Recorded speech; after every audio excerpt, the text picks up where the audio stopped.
The Rashtriya Swayamsevak Sangh, the RSS, has completed a century of its existence. Over the past 100 years, the RSS has evolved into one of the largest volunteer organizations in the world. Prime Minister Modi highlighted the Sangh's historical contributions, noting that the Sangh has fought against the atrocities of the British. He said that the organization has never harbored bitterness, despite facing attempts to file false cases or ban it previously by Congress governments in the past. संघ को कुचलने का प्रयास हुआ, मुख्य धारा में आने देने का और उसे न आने से रोकने का अनगिनत षड्यंत्र हुए। परम पूज्य गुरुजी को झूठे केस में फंसाया गया, उन्हें जेल तक भेज दिया गया। जब पूज्य गुरुजी जेल से बाहर आए तो उन्होंने सहज रूप से कहा, कभी कभी जीभ दांतों के नीचे आकर दब जाती है, कुचल भी जाती है, लेकिन हम दांत नहीं तोड़ देते। चाहे संघ पर प्रतिबंध लगे, चाहे षड्यंत्र हुए, झूठे मुकदमे हुए, संघ के स्वयंसेवकों ने कभी कटुता को स्थान नहीं दिया।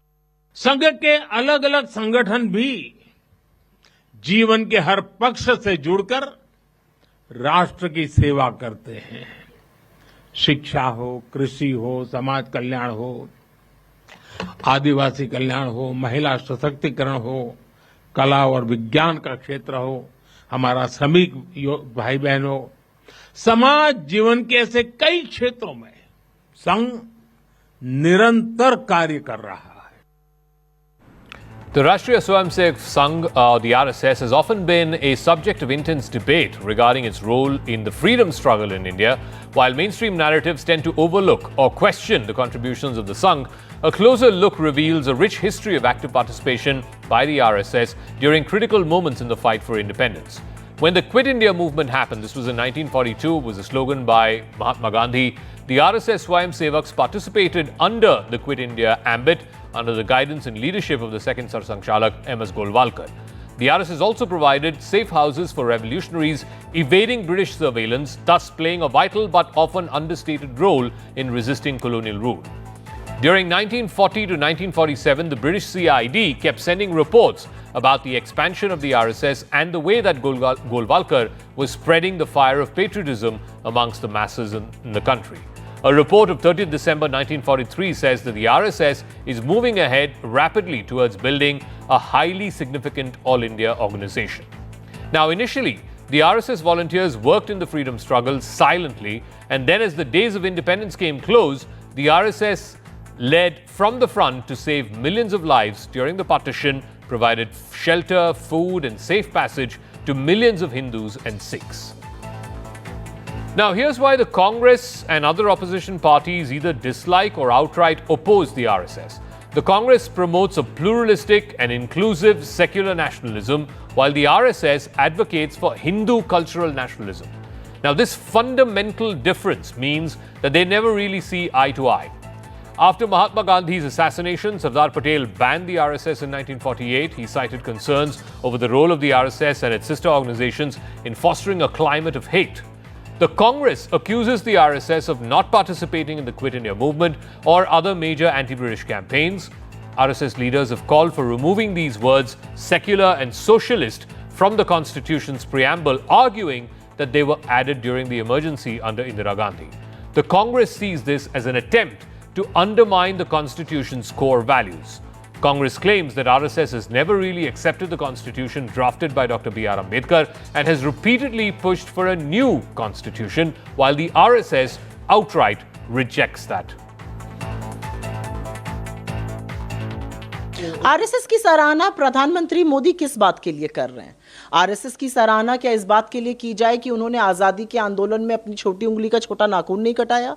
आज उनकी सराहना इसलिए करी जाए कि आजादी के आंदोलन में वो अंग्रेजों को माफीनामे लिखते थे, मुखबिरी करते थे?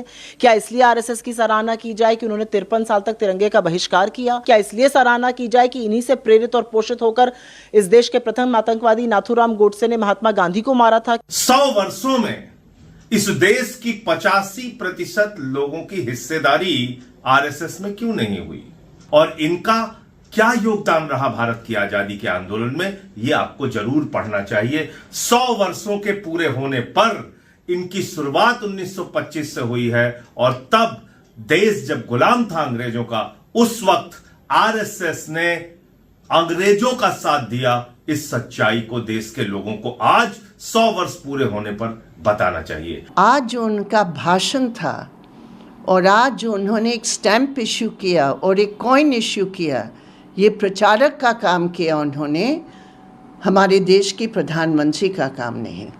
आज उन्होंने आरएसएस की मंच से ये बिल्कुल साबित कर लिया है कि वो पहले प्रचारक हैं और उसके बाद हमारे देश के संविधान के तहत प्रधानमंत्री।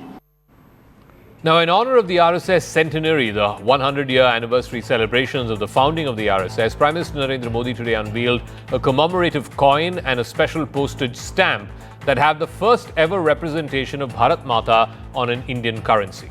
The 100 rupee coin has the national insignia on the one side and a magnificent picture of Bharat Mata with a lion on the other side, with Swayamsevaks bowing down to her in adoration and commitment.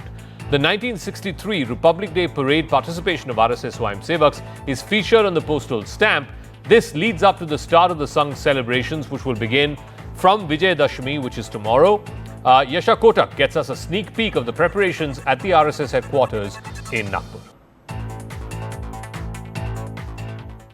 With the centenary year celebrations of the Rashtriya Swayamsevak Sangh taking place here tomorrow on the day of Vijay Dashami, we're here at Nagpur. This is the Reshim Bagh where the celebration will take place tomorrow. This is the stage from where the RSS Chief Mohan Bhagwat would address the people today. The difference in celebrations this year is clearly that it being the centenary year, celebrations are grand.